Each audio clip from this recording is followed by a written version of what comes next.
Hello, everyone, and welcome to War of the Stars, a Star Wars podcast. Come to you, as always, from deep within the Outer Rim, far beyond the watchful eyes of the Galactic Empire.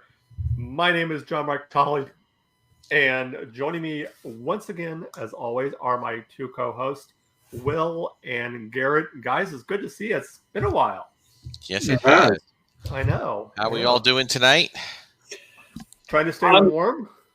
Yeah, you guys are trying to get warm. I'm trying to get as cooled down as possible because we're still in the 90s here. So yes, and we're like comfortable today, but we're eventually going to be hitting record low temperatures for this month, starting tomorrow. So yay! It's all good. Yes. First of all, before we get started, just want to remember all our War of the Stars family out there in Florida that have been dealing with the hurricane. You guys be safe, and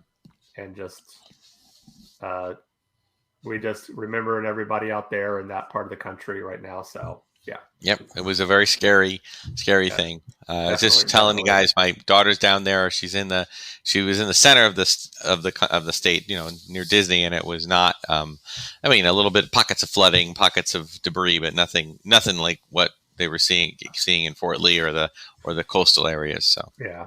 All right, so. Due to some technical difficulties, I guess we weren't able to get our Monday episode in, so we're making it up, and we're gonna. But since then, we've had 2 episodes of Andor. 2 episodes of Andor. First of all, let me just ask you guys, how are you guys feeling about the series so far? I'm liking it. I'm definitely enjoying it far more than I did Book of Boba Fett. I keep seeing a lot of people saying that it doesn't feel like really Star Wars, but I would disagree that. Oh no, it feels very much like Star Wars, but it feels like I think what they're upset about is that we're not seeing the Jedi element, we're not seeing the Sith element, we're not seeing the Force being a major aspect of this because we're not dealing with the larger scope and the mystical elements. We're dealing with a pocket of resistance happening on this one place, and I'm like this last episode was a little bit slow going for me. I by this point, because I would have liked to have seen them, already charging in and going into the facility, but that's I'm really enjoying it. I'm liking this slow burn build up of tension. And it's the writing is really good. I'm just enjoying seeing new worlds, new characters. I'm just enjoying seeing the world expand, the universe, the galaxy expand, and occasionally you run past a familiar sight, but for the most part, you're seeing a lot of new things, a lot of new creatures, a lot of new colors of milk. In this last episode, I mean, I'm here for it. I agree, it is a little bit of a slower show. I'm glad it's not an hour-long show. I'm glad that it's more of a 30-40 minute show, and I think that this is fine. But you know what? It's all the complaining that I read about or hear about. It's all white noise to me at this point. I've been just at my age, you just kind of go, well, okay, so you just come to expect it. So if this and you're right, it doesn't have those things, and some people really like those things, and as I said, time and time again, it's just not going to resonate with everybody. Does it resonate? Now, I won't say this. I'm not going to tell you it's my favorite Star Wars show. It's an intriguing Star Wars show. It makes me think a little more. It kind of has a real world element that is. That we're hearing about in real life that's kind of being told through a Star Wars backdrop that is a little, I think that a lot of the TV shows and movies and stuff had done stuff like that, but I think this one's a little bit more transparent. So that's kind of where my thinking is, but I'm here for it. I look forward to the next episode. What can I say? And I've watched every episode twice and not for homework, just because I wanted to. So. Yeah.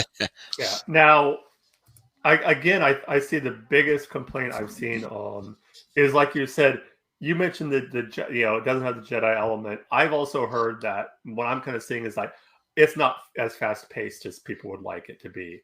It's not. The biggest complaint I've heard is like it's boring. It's boring. It's too slow.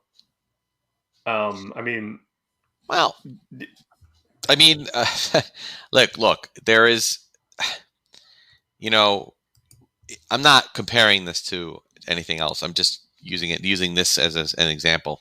My first watch of the Godfather film, to me, that was a very, very slow movie. It's a long movie, and it's very slow. There are moments of these pockets of intensity, just then followed by just a slow move. But then, when you watch it and you hear what they're saying and hear what's going on and hear the conversations, you are starting to understand that this is a different type of entertainment. This isn't a shoot 'em up popcorn movie style of thing. I don't even know if we're going to get that in the next episode, because it seems like everything's gearing up to this heist taking place, and maybe we'll get some big action. But I wouldn't be shocked if it was minimal. If it was more subtle or more spy and espionage. This is more. The more I think about it, and especially we could kind of get into character developments too. But the main guy that was I'm sorry, I'm still learning character names now. But the security, the guy who was the security force guy. You mean the lieutenant? The lieutenant. Cyril Karn. Yeah, Cyril Karn. I am getting strong Jean Valjean from Les Miserables. That's kind of the vibe I'm getting from him. I'm getting a real like Les Miserables where he's going to be so obsessed with getting this guy that's going to be his main motivation. So I think it seems like they're maybe leaning heavily on like a Les Miserables type of vibe. An obsession. Especially for those. Yeah, an obsession where he's so obsessed with bringing this guy in, and especially with the way you saw his mother treating him, kind of emasculating him, and I know that was funny. Oh, I know who you're thinking about. Inspector Javert. Jean Valjean. Jean Valjean. Yeah. No. Jean Valjean is the. I just did this musical last year at the high school.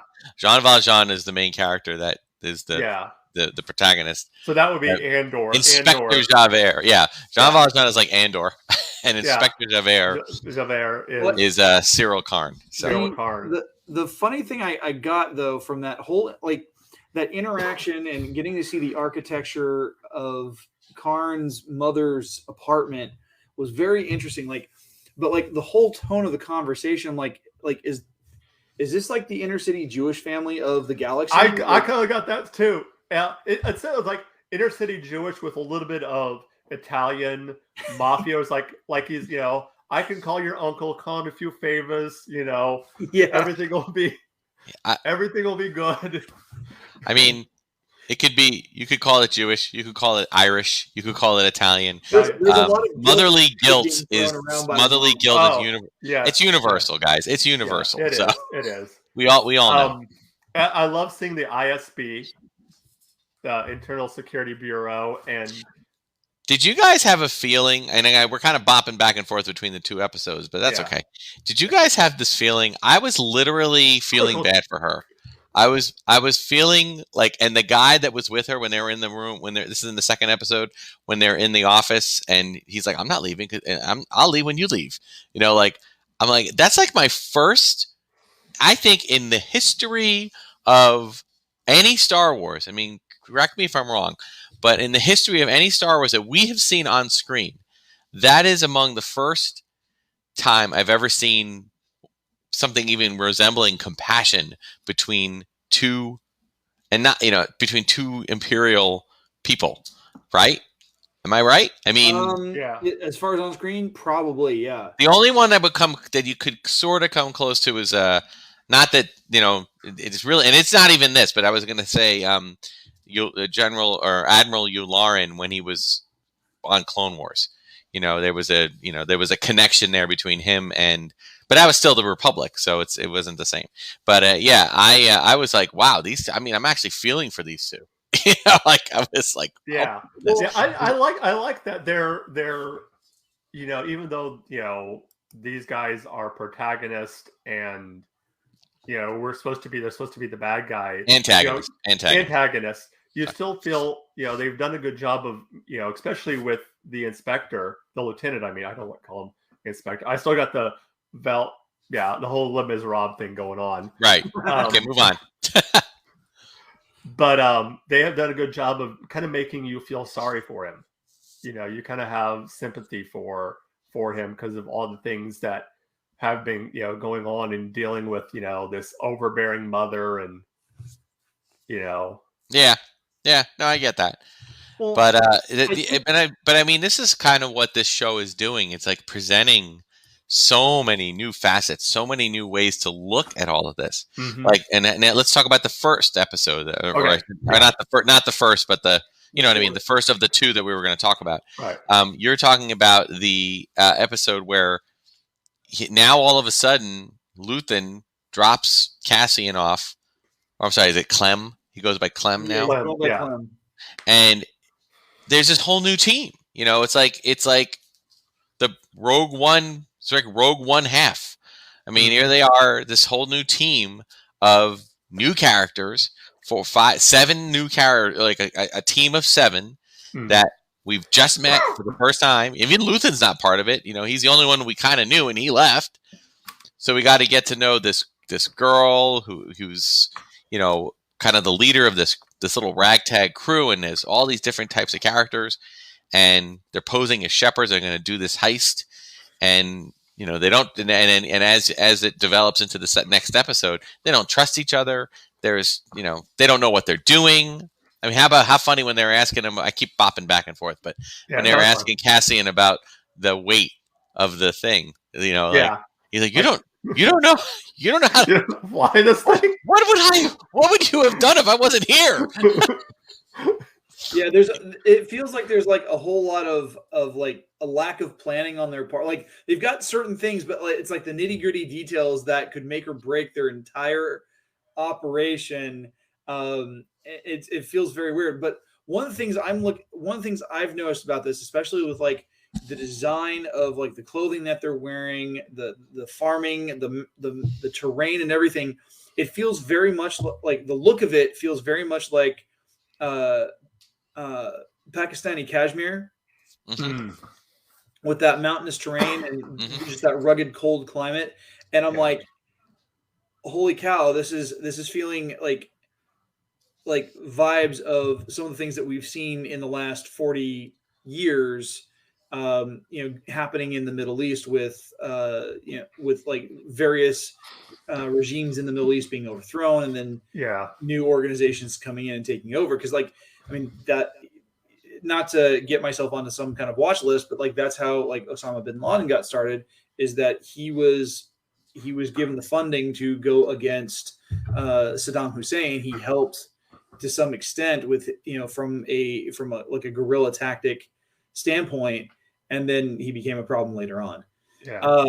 But you kind of see there's kind of that vibe that I'm picking up on, and I for better or for worse, I'm really enjoying that element, because you're seeing people who are local to this area. They're needing that outside help to get rid of an entire Imperial garrison that ultimately those Imperials don't even want to be there. No, I know, right? And you get I believe it was it's being filmed in the Scottish Highlands. Yeah. But again, as you said, we're kind of bopping around. But before you go on, John, I just wanted to say there's some people in that were leaving comments. I guess our chat's not open. It's like, I guess they're asking about being in. To jump in. Oh, okay. Sorry guys, we're just maybe that's something we were just having conversations off air about starting to invite folks in. So keep staying in touch with our podcast. And I know we'll get to that soon. Facebook user that is one of our former co-hosts, actually. Oh, cool. He's been on here. So hello. Hello. Is that Hello. Uncle Tony? No. Yeah, Uncle Tony from Andor. No, that is Leo Effects. Oh, okay, cool. I'm sorry to interrupt though. Sorry. But no, that's okay. It's all right. Anyway, where was I at? Well, just in general, just you were talking about the cashmere and the look of it. And when you think about it, I mean, everything about Star Wars has always found its influence or its inspiration from real world myth and storytelling and just things that exist in life, like the Old West and the Knights of the Round Table and all this, and Greek and Roman mythology and everything else. And there's been tons of that. Well, I mean, we've had 45 years of other things happening in our life, being exposed to other aspects, other cultures, other things that have, at once were very foreign to us, and now we're seeing a lot of it on the news, and we see a lot of what that looks like. And I think that is, and it's just another thing to get inspired by, and to put that in there. I do have to say, I feel bad for those cattle. Sheep. With the sheep. I mean, they already had like 4 horns, and they had to add 2 more. Yeah, I was like, he's like 4 horns aren't enough. You have to have 6 horns. Yeah. Poor guys are just sitting there. One thing really? I noticed that kind of I noticed is, especially in this latest episode, was the insidious nature of the Empire, in just how casual they are with everything. Like, not necessarily the brutality of it, but just the coldness and the disregard for even basic human. Like when the ISB guy is going through the town, and you see there's basically, it's like a tenement building, an apartment building, and they're like, yeah, we'll kick all those people out, and that will be your new headquarters. Well, and the only thing. Go on. And the only thing the Imperial officer cares about is like, oh, can I have a title? Can I have this title? I don't care about the money. I just want the title. That's all I care about. You can wear a ball gown for all I. Yeah. But just this kind of like casualness of like not even caring that that's going to displace, I mean, maybe, dozens of people, maybe even hundreds of people in that apartment complex or tenement building. But just because it looked nice, it looked imposing, like, okay, that'll be your office. Mm-hmm. And even with the again, I'm horrible with character names, so you guys will have to help me out. The guy that's in the Andor's group. When he's talking about the axe forgets, and the tree remembers. Yeah, talking about his brother. Yeah, Arvel Skeen, his name is. Yeah, losing his brother to the Empire. Yeah, that was a tough, that scene, and the scene early on when he was looking at the tattoos. The tattoo being I didn't realize it at first that it was a barcode. Yeah, like for scanning. Yeah. So no, I mean, I'm my only I don't want to say criticism, because I'm not. I just, criticism implies that I wasn't happy with the episode, and I really wasn't. I really enjoyed it, but I felt like we were getting stories from everyone, but it seemed like the one girl, her character name is Cinta Kaz, she was like the one of the whole, her and the black guy that was not Lieutenant Gorn. Terriman, thank you. Yeah. Like, those two I felt weren't getting like their moments. But, the young boy was going all about his manifesto, and of course, Arvel was doing his thing.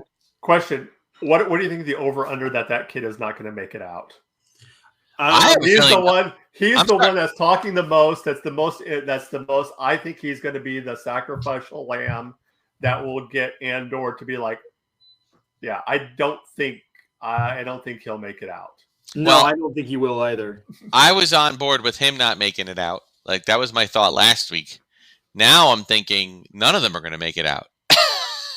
Except for Andor has of course, to make it out. Andor's going to make it out, but I mean, everyone else, again, it's one of the, maybe, I mean, I could be wrong, or maybe some will, some won't, but I have a feeling that this, I don't know if this is going to be a complete fail. I could see this being a complete fail. And again, this is not a hope or an expectation, just a way that the story could go, that it could be a complete fail and it affects, somehow Cassian's got to get off world. Then he got, maybe he goes into hiding, and then he got Mon Mothma, who throws Luthen under the bus, and then Luthen escapes, and then maybe he starts turning on, and that's when he goes after finding Saw Gerrera. I could see that kind of where it goes. But let's talk about Mon Mothma. I mean, we've seen poor Mon Mothma. I mean, I didn't even stop to think that in all the time we've seen Mon Mothma that she would be married with a kid. Yeah. And a teenager. A teenager. And having to pull that kind of balancing act of, I mean, you can tell she doesn't trust her husband. No. Not at all. No, should she? It makes me wonder if this wasn't a marriage of convenience and a marriage of an alliance, of some sort of, like, maybe an old school medieval type of arranged marriage where it's not, because you can tell it doesn't seem like it's a happy marriage.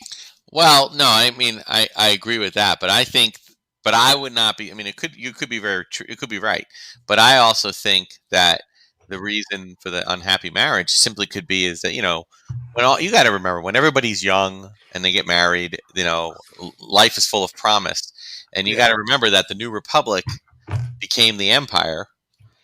And all this time, there was young Mon Mothma was kind of slowly seeing it happen. And, maybe that's when, she's married to this guy, and politically their thoughts and ideals went into two different directions. Yeah. And it could be that it seems like her husband is one of the ones that is benefiting from the Empire. Right. He's benefiting from what's going on. And so, he seems like he's one that definitely likes to live the high life, right? Likes to live the luxurious life, and so, he wants to have the pockets lined. Yeah, he's like going back to Obi-Wan. He's like Brea Organa's brother. The one who comes in as like, I come here to eat your food, Bail. I don't want to, save your bleeding heart for the Senate or whatever. Yeah. And it's just, one of these things where, and they tolerate each other, but they have to keep but Mon Mothma has to keep her what she's planning and what she's really trying to do. This rebellion, she got to keep that under wraps. She got to make sure that everyone's putting on mask, and everyone seems to be playing this, from Mon Mothma to,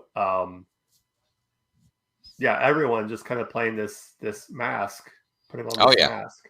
I mean, it's all, just duplicitous. I can't say the word. Duplicitous, yeah. Yeah. Well, and one of the things I'm really liking about that scene, I mean, we get that short little bit of dialogue between Mon Mothma and her daughter, but this is the first time that a character, at least in the live action, has been not just referenced from the expanded literature, from the expanded universe that was considered no longer canon when Disney bought it out. They're bringing her in to, I mean, they made some tweaks. They made her a little bit older, and the attitude's a little bit different, but they brought her in from that expanded literature, and so, I mean, like, we've seen Thrawn, brought into animation, and he's been name dropped in Mandalorian season 2, but here we get this opportunity to see a character brought into a live action sequence, and they're made officially canon now. Mm-hmm. Yeah. Let's talk about Lieutenant Gorn. The lieutenant, the Imperial Lieutenant Gorn.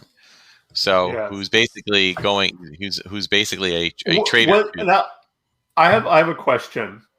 Was that like a little not dig, but was that like a little shout out to Star Trek there, naming him Lieutenant Gorn? I wouldn't be shocked if it wasn't. I mean, or if it was. I mean, it's how often do you hear that name, right? So I've got an elf character in one of my books named Gorn, and completely different, not a reptile. okay. But, Well, neither is neither is Lieutenant Gorn. Lieutenant Gorn that we know of. Spoiler. Dun, dun, dun. He could be Trandoshan. Oh, there you go. Oh, yeah. No, so they but that character, I love how he's playing it. I love how his main mission is to get the place where they have to do the heist emptied. So skeletal, minimal crew, but he does it in such a way that he's not going to do it, and they're all wishing because they want to see that thing in the sky, and he's about to not let him do it, and then they kind of beg him, and he's like, "All right, fine, but you make sure the men know why, that I let them do that or whatever." And in the meantime, that's his whole plan all along. So I think that's brilliant. Yeah, and then I wish they went into a little more detail about how he fell in love with this woman, this local, and like, oh my goodness, they may actually bring that in because we got the backstory from these rebels, but like this character it's a very interesting the way he's written. I have a feeling that he and Andor are going to have some kind of run in the facility. And they may have like a conversation. It feels like that's the kind of like the direction the writing may go. I could be completely off base on this, but I'm really anticipating something along those lines where he kind of helps solidify some things for Andor, and then little Manifesto kid gets blown away. Now, right. What about I was just thinking about this. There's always, anytime you have this type of thing, it seems like, and it's kind of, it may be too cliche, and maybe they go away from this, but where there's a traitor in the mix, there's someone that will try to betray them, and that's what maybe gets all of them. And if so, who would be the most likely to be the traitor?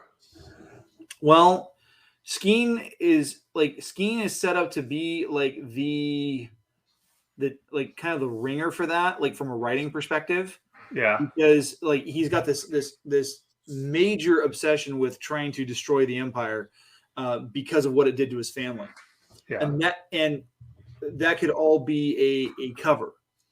And maybe he actually is like a double agent working for the Empire trying to bring these rebels in because they've been having issues with them in the past.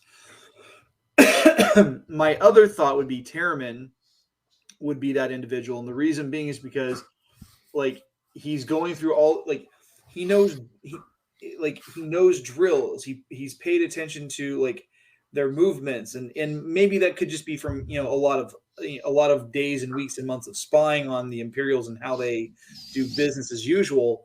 But having him do that, but like if he's paying attention to that, he's going to pay attention to how people operate with their dominant hand and what would be more strategically advantageous. Yeah. And so it could be like maybe he's deliberately trying to sabotage it in very small, minor ways that would get them caught. Or maybe again that's a red herring, and we're being told to do that, or that we're being told to focus on that as it's a potential for an issue. But yeah, the other thing I was thinking about is I don't think I've ever recalled in any point in a live action or animation where you see any left-handed stormtroopers. And it wasn't uncommon, especially in certain past militaries where people who were left-handed were forced to use their right hand because it was the norm, because it was required, because it brought uniformity. Yeah. Yeah. Yeah. I don't. I don't know if there's going to be a spy, or I should say a double agent. The only reason I say that is because my thinking is taking me is like, first of all, there's been so much like distrust going into this that, and it was already, I knew it. There were already a few of those, and I don't know if that makes sense. Plus, I think Cassian, like you just said, he is so observant that I would imagine that I think it's less about having that happen and more about, plus those shepherds. I mean, like posing as shepherds for months and months and months. That's really playing the long game, which I guess could happen. But I'm not saying that it would be a bad idea if it did. Just I feel like Cassian would, the way Cassian's kind of on high alert, I feel like he'd pick up on it. But I do see somebody screwing up. I do see someone not doing it right. I mean, they, like we said earlier, they are all just kind of flying on the wing and a prayer. Yeah. So we shall see.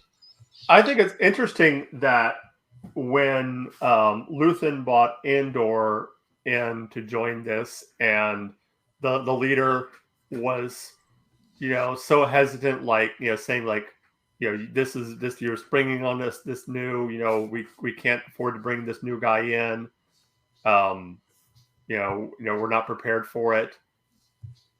But then you turn around and when Luthen is having that conversation with Mon Mothma, and Mon Mothma says, I want to bring somebody else in the circle, and Luthen has the same complaint.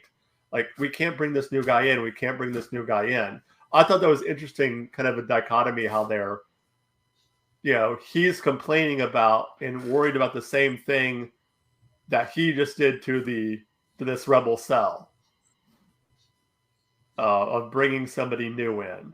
And right. I'm wondering who that new person could be that Mon Mothma is wanting to bring in. Could it be Bela?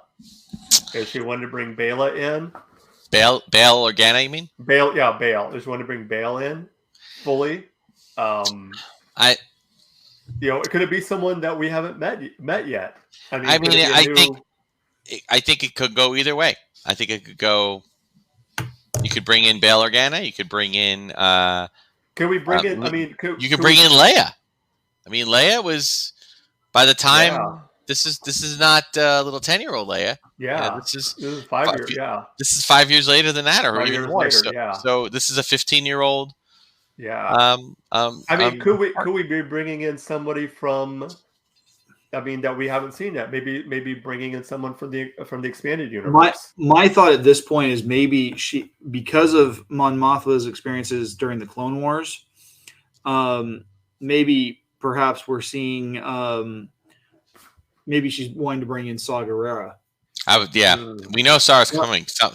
So yeah, that would make for it would be a very organic way of bringing the character in, because we don't have to worry about anybody new that we haven't seen or we don't know is on the cast, and we'd be able to. It would make sense because maybe Saw's got a reputation as being kind of. He's really brash. He makes bold decisions in the way he fights. He shows no quarter. He's really brutal in some of the things that he does, and he's incredibly paranoid. He's a loose cannon for the Rebel Alliance. Well, which they eventually distance themselves from him because of that. Exactly, and it would help build the history that we see for Cassian in Rogue One, where he like even he was like, I don't know if we should go looking for Saw Gerrera. Yeah. Yeah. The just on a side note, I just have to say though, speaking of Saw Gerrera, those partisan X-Wings just look so cool. I love the design of the black partisan X-Wings are. Oh! We just saw them we haven't seen them yet, have we? No, not yet. But I was saying, like when we see them in Rogue One, and then you see them again at the some of the trailers already. But yeah, they're just really cool looking. That's cool. Yeah. Yeah, I mean it's the imagery is a lot more subdued in this one. In this show, and I'm good. And again, I'm there for that. I think we've had enough, in your face imagery and Easter eggs and things like this. And there's definitely Easter eggs, but they're just a little bit more subtle. And I think that's absolutely fine. I have no. Well, even I mean, it's cool to hear the mention of planets. Right. You know, you hear the mention of, I think a couple episodes ago, you saw the mention of Scarif. Yep. That was the guy with the two ISB. Yeah, they're talking about that they're moving stuff, and of course, Star Wars fans are all going, "Oh, I know what's going on there." Yep. They mentioned Hassian Prime. Yeah, yes, they do. Yeah. Yes, they do. I think that's where. I think that might be where the inspector guy, not inspector, the Javert wannabe. Is Cyril Karn. Cyril Karn. I think that's where he lives. I thought I don't know if it was said it or if somebody was guessing it on a YouTube channel. I don't know, but I thought that was what I thought it was Coruscant, but it might actually be Hosnian Prime, which kind of has the same kind of build. Yeah, so. I think he's on. It looks like he's on. Coruscant. I think he's on Coruscant. Oh, okay. Well, I think so. Yeah, because so far the only real major urban landscape that we have seen, with the exception of the planet that we were on before at the very beginning, this is the only real major urban landscape we've seen has been Coruscant, which is behind me. Yeah. Imperial Center. Yay. Yeah, so but so any other things that anybody want to point out? Any other interesting tidbits? One of the things I thought was very interesting, because I can't remember if this was episode 3 or episode 4, was when we got that look inside of Luthen's shop. Yeah. That was really cool, but and going back to the idea of Easter eggs, there's a ton of stuff in there. Yeah. That, unless you're looking for, you're not there's some there looks like some Mando armor in one corner, but there in the very back, there's a set of armor that looks very much like Starkiller's Sith assassin armor from the Force Unleashed. Yeah, a lot of people noticed that. One person noticed they, in fact, he said he missed it the first time. He noticed, someone pointed out, there are several relics that are kind of off to the side that show different hands, and they are directly from Rebels. With the mural of the, if you've watched the Clone Wars, the father, the daughter. Oh, right. And if you move the hands, it opened the portal to the world between worlds, and they've got stone carvings of pieces of that in his shop. They there was also the Sankara stones. Yeah, from Indiana Jones. I saw that one. I didn't catch that right away. Somebody else pointed it out, and I went, "Oh yeah, look at that! They're the Sankara stones." Yeah, I'm just loving the lived-in feel of this show. Even like the town that they were in. Like I even said this at the beginning. You get the feeling of a world under occupation. Right. Even though we haven't seen a stormtrooper yet. Right. We've seen imperial officers. We've seen imperial ISB officers, security, but we haven't seen a stormtrooper yet. But yet you still, even without the stormtroopers there, even without the Imperials there, you got the feeling of just the heaviness of these people living under occupation, and the what's the word I'm looking for? The oppression, the oppression, but also how just paranoid even the average citizen was. Was my neighbor spying on me? Right? Do I need to say something about him before he says something about me? There's trust everyone has. Nobody trusts anybody, and you even see that with the rebels, with this rebel cell. And I love how this idea, and you got the idea that whenever Luthen leaves him on the planet, and she tells him, it's like, you don't mention him at all. from now on, when you go, and I was realizing, well, that would be smart. That's what a rebel cell would do. They'd want to, have as much distance, and only a few people would know who's bankrolling. So in case something happens, he doesn't get, in all these cells. This reminds me, of you can see like the Ghost crew from Rebels. It's the same kind of thing where it's like you have this small little group that's being bankrolled or being given orders from another person that's over here, but that's separate from them. Right. Each of these things, until Mon Mothma kind of brings them all together and says, okay, we need to fight them, more straight up. Right. We have to avoid having pockets of fermenting. Pockets. That was a great line. Pockets of fermenting. Oh my God, that was so funny. Yeah, I mean, it is. I'm very curious to see where this is going to go. Like how this is going to play out. Even just like for this season versus next season. You know what I mean? Yeah. I understand. The kind of story they're trying to tell. So I'm looking forward to it. I'm looking forward to where they go, where they go next. It's not like it's not the same kind of feeling I had with Obi-Wan or with Mandalorian, but that's okay because we also have another Mandalorian season coming, along with Bad Batch, along with Tales of the Jedi, along with Ahsoka, and there's just so much on the plate. There is. So I'm good. I'm here for this kind of story. I'm here to see where the intrigue goes. It did feel this episode felt like, you to put my musical stuff to work here. It did seem basically like an episode length version of the song "Tonight" from West Side Story, which is like exactly, they're basically all singing about tonight. There'll be just any night. Yeah, it's like leading up. Interlude. Or back to Les Mis, the one day more.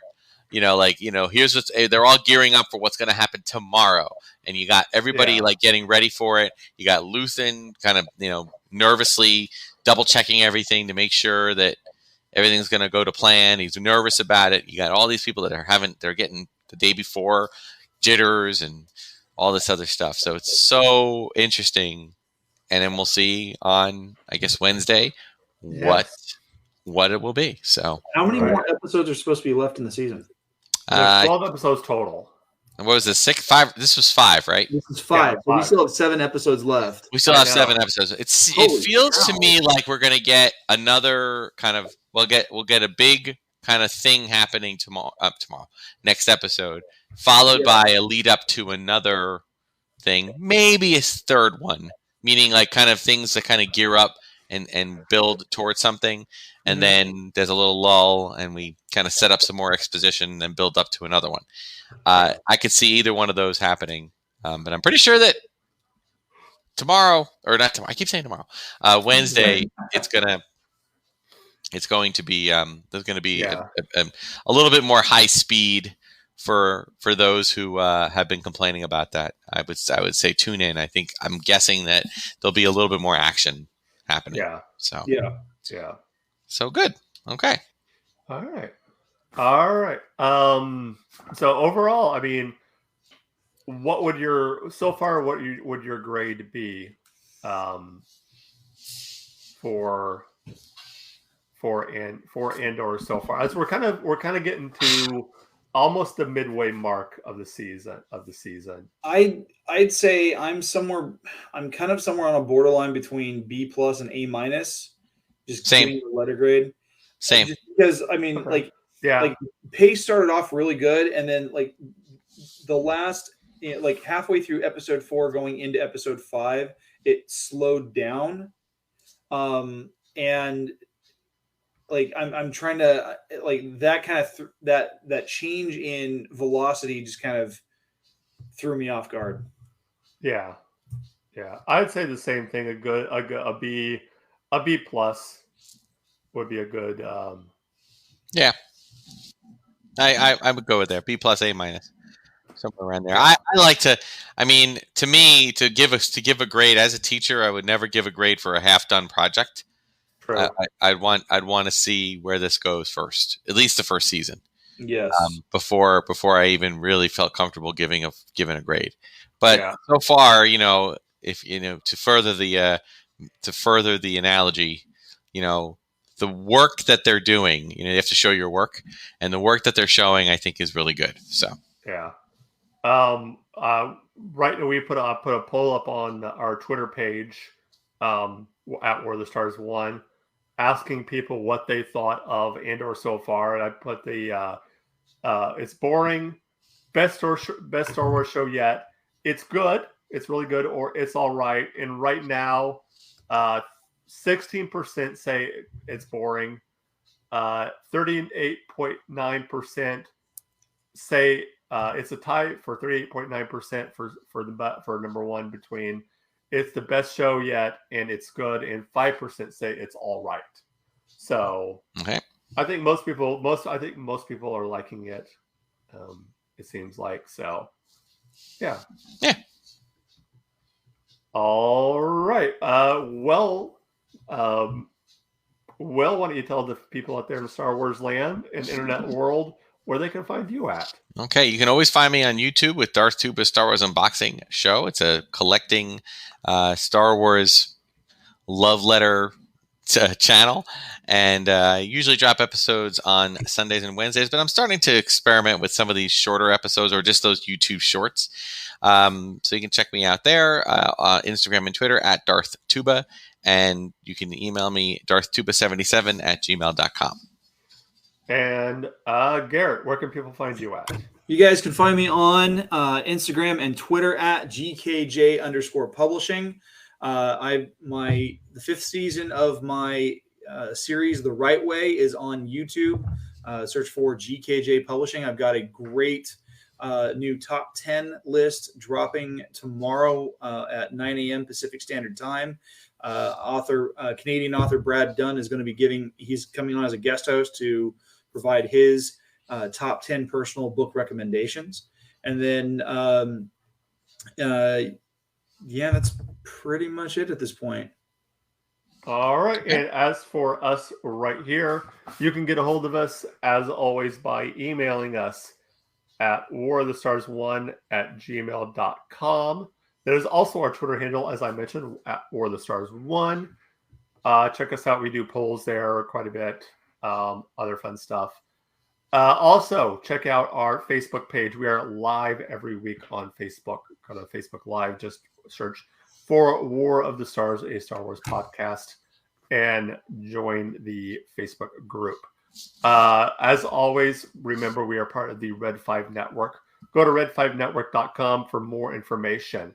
If you want to support the show, patreon.com/War of the Stars. Also, check out our Spreadshirt shop. Link is in our description on our Twitter page, and I believe it's also on the front of our Facebook group. We got cool shirts there. Check it out. Also remember, if you're not able to catch us live, you can check us out wherever podcasts are heard. Just search War of the Stars, a Star Wars podcast, wherever you listen to podcasts. We're on Spotify. We are on Anchor.fm. We are on Apple Podcast. You name it, we are there. With that being said, we'll be back next week. I'm not sure when. We probably will be back next Monday, just to kind of get everything back to a normal recording schedule. So, yeah. Okay. Right.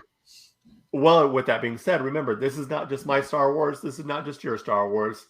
This is our Star Wars. Until next time, may the Force be with you. Build the spires, everyone.